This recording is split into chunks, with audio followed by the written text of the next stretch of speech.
I knew something was wrong the moment the music stopped because it wasn't the speakers that went silent. It was him. Los Angeles, 11:47 p.m. Stage 12 Studios' large rehearsal hall. The atmosphere in the rehearsal hall that night was thick as an unspoken warning no one chose to heed. I leaned against the glass wall, looking through the cold metallic white light that flooded the floor, reflecting Michael's every movement. He was practicing alone. No dancers, no director, no band for a test run, only the rhythmic tapping of his feet, his breath, and the faint, steady echo of his shoes on the wooden floor. At that moment, everyone believed he was invincible. He was the man who worked until his body demanded rest, never one to stop himself. But that night, everything began to fracture. Michael spun, placing his hand on his ear to hear his own sound more clearly. He took a deep breath, opened his mouth, and prepared to sing a familiar line. I had heard him sing that line hundreds of times, but this time he only emitted a hoarse rush of air, like silk being torn in the silence. I didn't move. The entire room seemed held captive in an invisible vacuum. He tried again. A broken sound, then a pause that stretched long enough for me to distinctly hear my own heartbeat.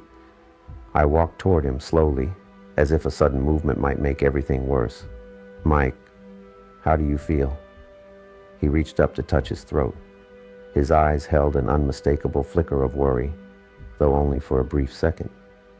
"My voice, it feels strange," he whispered, but the words were so fragile I had to lean close to hear them. A cold sensation ran down my spine, not because the room was cold, but because of what I saw in that moment, the absolute silence of the man the world knew for his clear, high notes and endless energy. I turned to the technical assistant near the door. "Call the medical team now." My voice was trembling, trying to conceal the rising panic. From that point, every action was fast yet heavy as a bad dream. The hallway lights stretched on. The sound of hurried footsteps echoed. It all merged into a chaotic symphony I never want to hear again. When the medical team arrived, they asked him to sit down, the examination light shining into his throat. I stood beside him, but inside my composure was being swept away by a cold gale. A doctor quietly asked, "Have you been overexerting yourself in the past few days?" Michael closed his eyes, nodding slightly. I knew the true answer. He had been practicing for hours every day, almost without rest. He was always like this. He loved music so much that he sometimes forgot his body needed to be heard, too. The doctor performed more checks, then turned to me, his expression serious but maintaining the caution of someone who didn't want to sow further doubt. "Signs of vocal cord strain," he murmured, careful not to let Michael hear too clearly. "Not immediately dangerous, but he must stop. Complete rest for the foreseeable future." I clenched my hands. In my mind, images flashed by like film reels. The upcoming major concert, the practice schedules, the costume fittings, the unfinished arrangements. But all of it became meaningless when put beside what had just unfolded before my eyes. Michael opened his eyes, looking at me. The light from the ceiling lamps illuminated his face, making the exhaustion he always tried to hide clearly visible. He parted his lips, wanting to say something, but the sound was only a dry breath.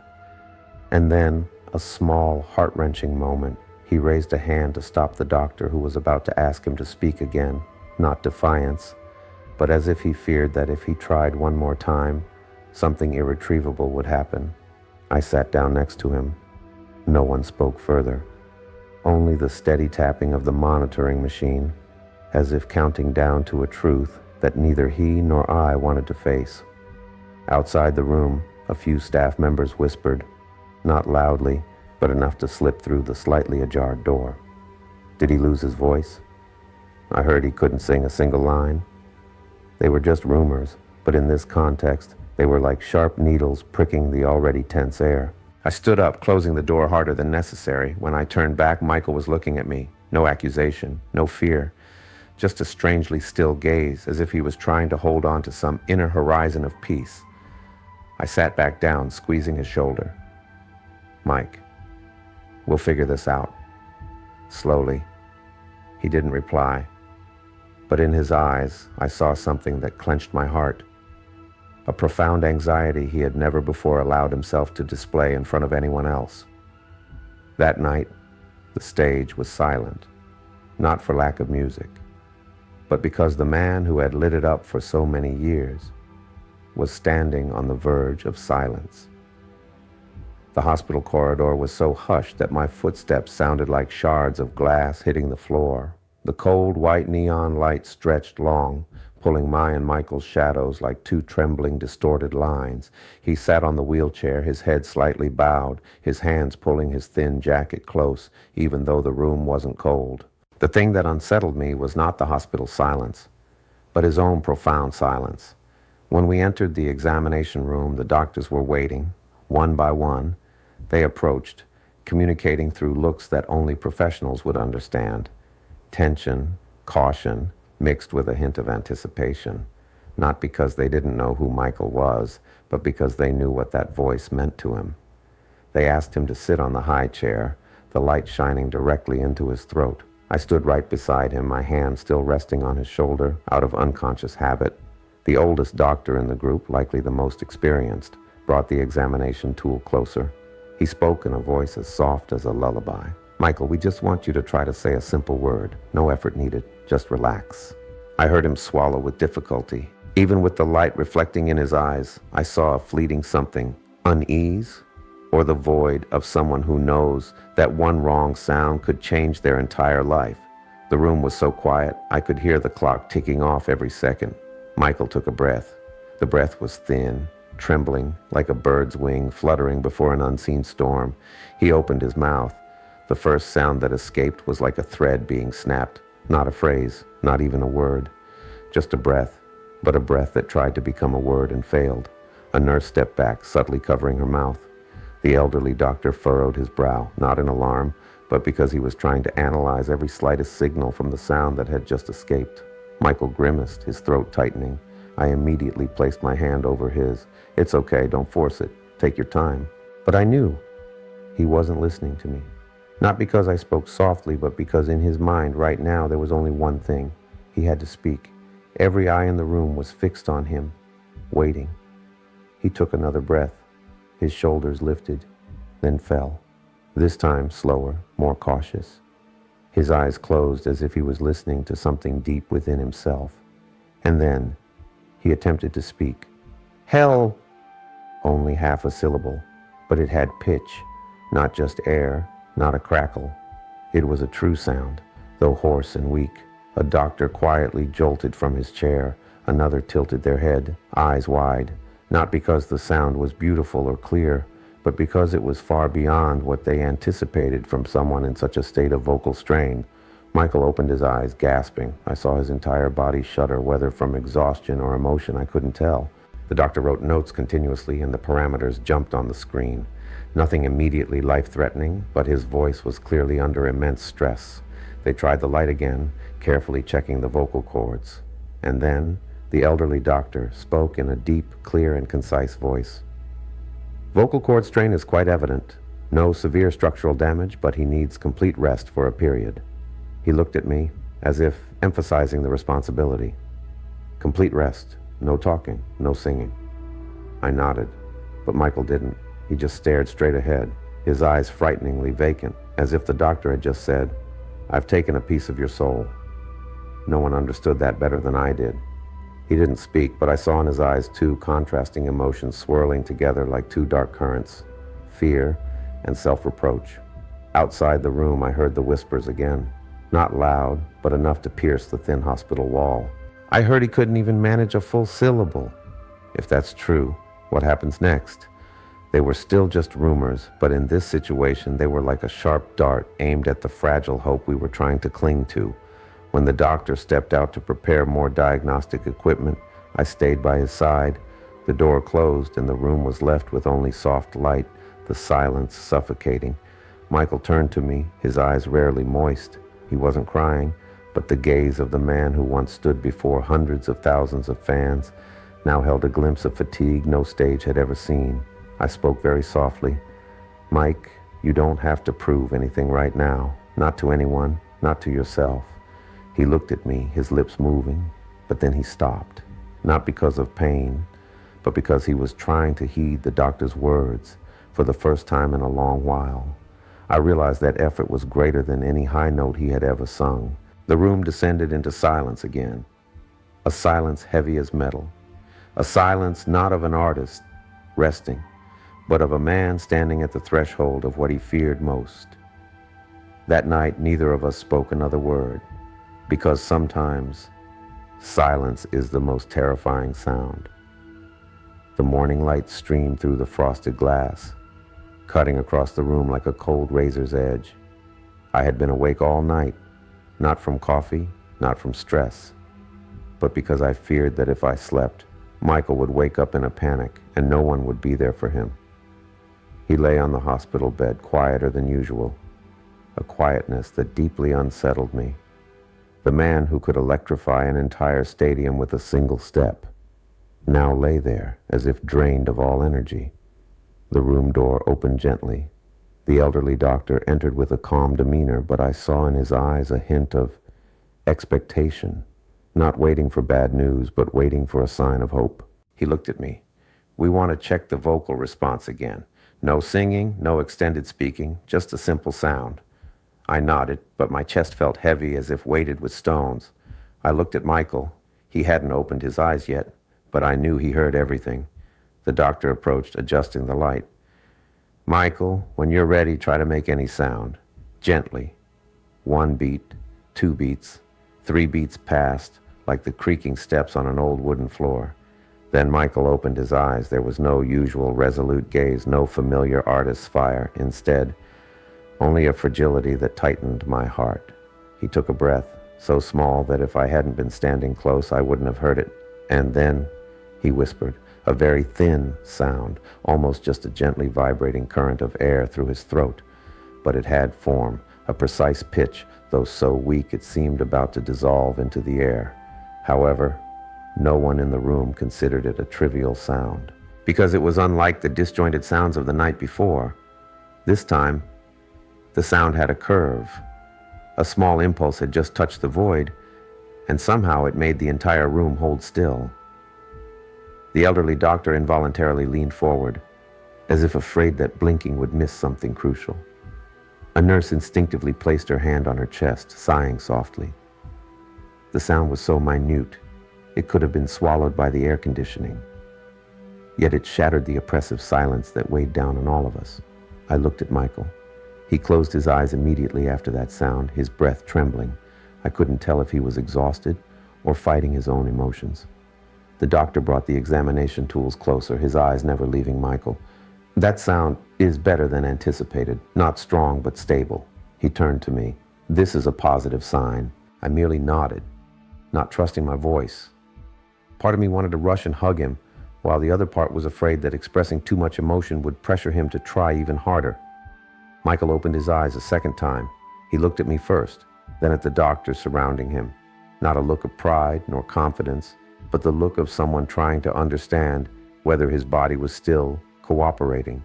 The doctor gently said, "Michael, you don't need to try anymore. That sound is enough for today." But I saw his jaw clench. I knew what that meant. It wasn't stubbornness. It was the fear of losing control.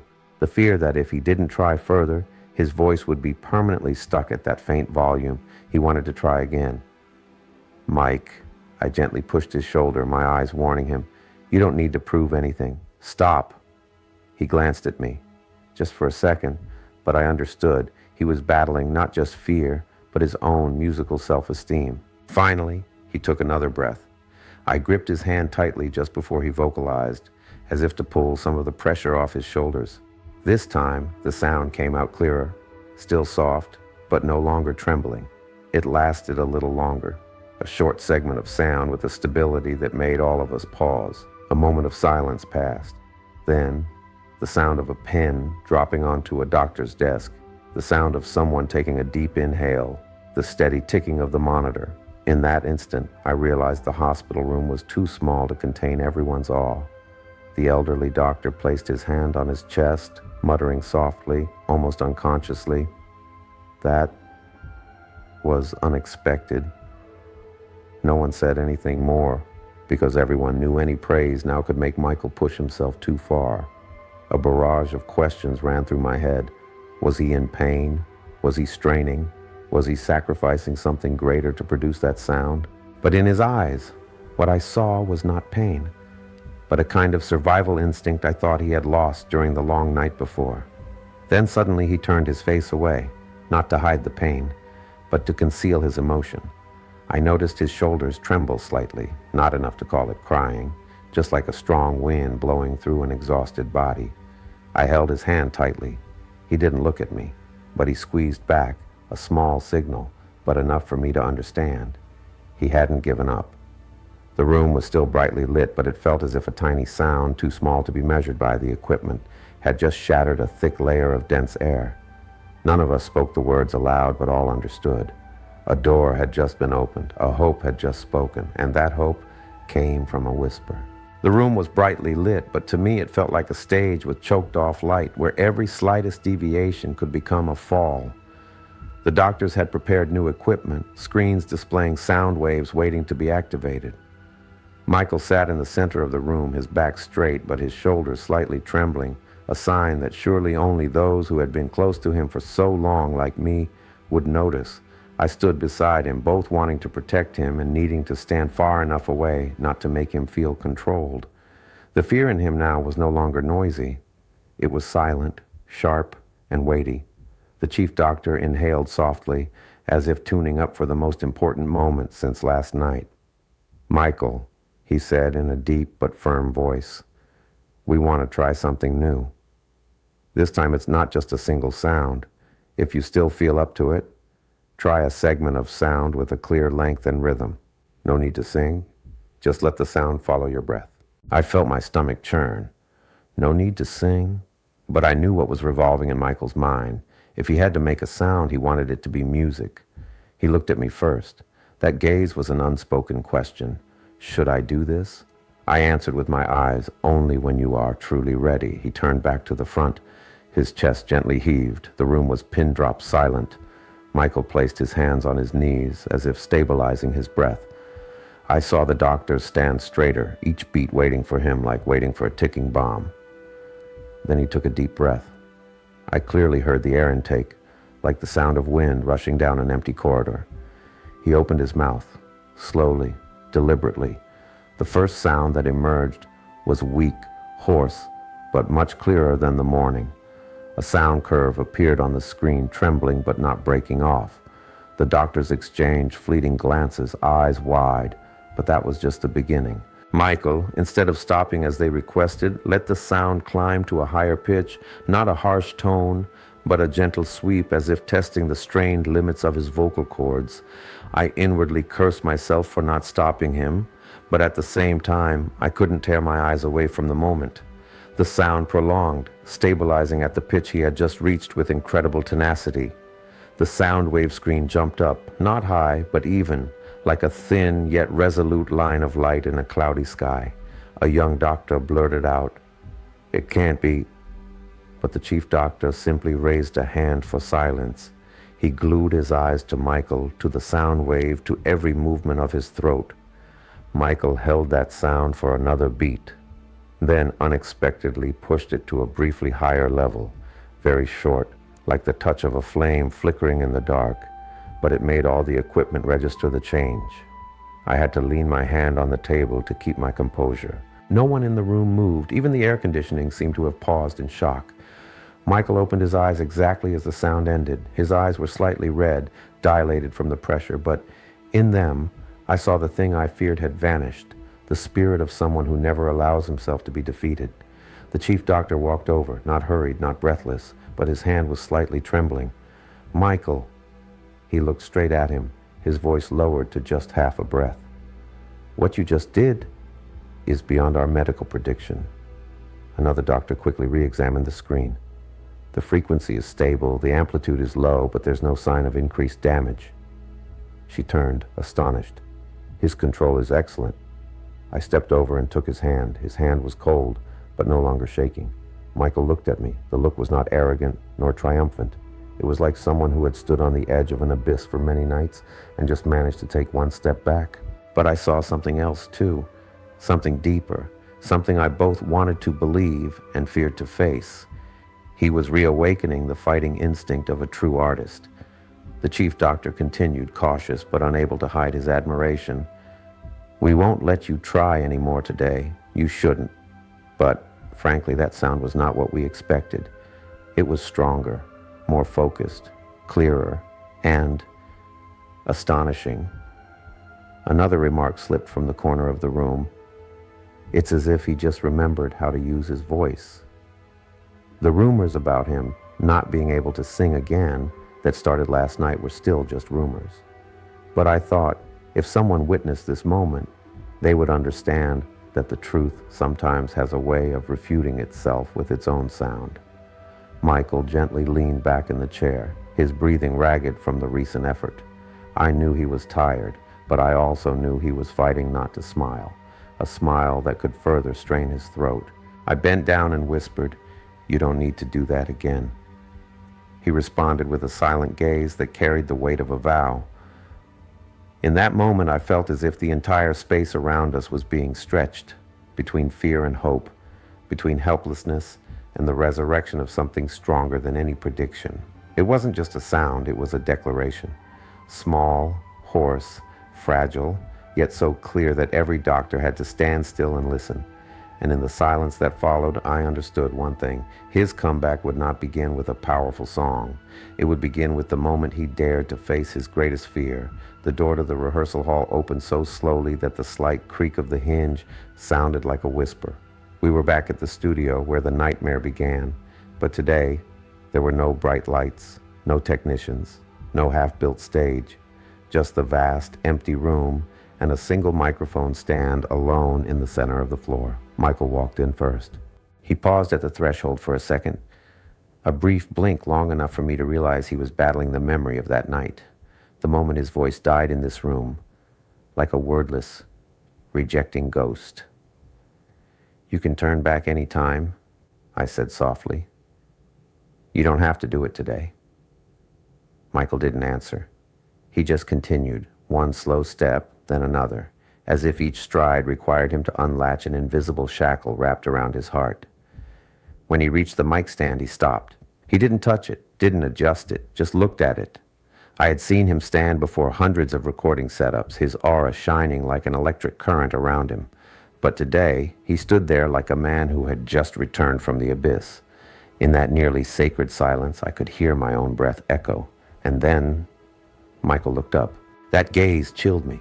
Not the usual proud gaze of the artist, not the scared eyes from the hospital night, but the gaze of someone who had passed through fear and was now ready to confront what remained.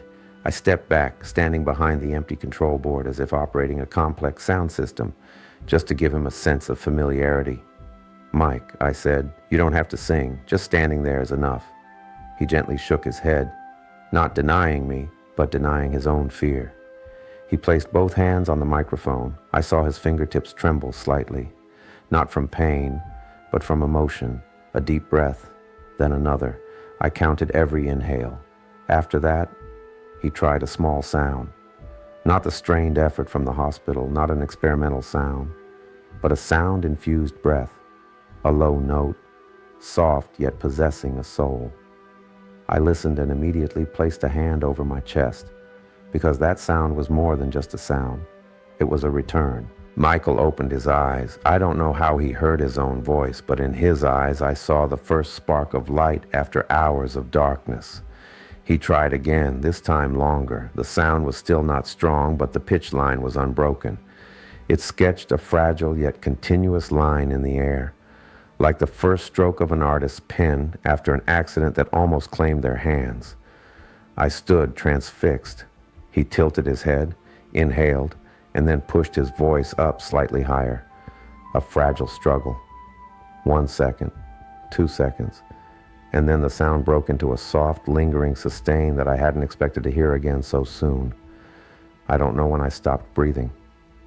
Michael ended the sound with a breath that slid down, soft as a stream running through a forest. Not high, not strong, but intentional, and without any sign of pain. He turned to me, said nothing, but that look was enough to make me turn away to hide a tear. I walked toward him slowly, afraid that moving too quickly would shatter this fragile moment. "Mike, you did it." He looked at me, his lips trembling slightly, not from weakness, but from deep emotion. A choked breath, then he barely moved his lips. I thought I would never hear that sound again. His voice was hoarse, weak, but it was his real voice, a whisper that didn't try to force his vocal cords. I held his shoulder. You just proved that it never left you. It just wanted you to stop, to listen to it more closely. He bowed his head, his hands gripping the microphone as if clinging to something more important than anything else. A second later, he let go, stepping back. Not a retreat, but a preparation. He took a deep breath, raised his head, and looked around the room, as if the stage was calling him back, even without lights, without an audience, without music. Only him and his voice, and a moment of rebirth no one could have predicted. He turned to me, his voice so soft it was almost a break. Someday, I will stand on stage again, not to prove anything, but to know that I still can. I nodded, tears falling unchecked. Mike, the stage never left you. It was just waiting for you to return. In that moment, I understood something I had never clearly realized throughout our years together. The true comeback does not begin with a powerful, soaring voice, but with the small courage to make a sound when you thought you had lost it forever. And today, in the empty stage 12 room, with a faint, almost inaudible sustain, Michael Jackson had returned in the quietest way possible and the most powerful.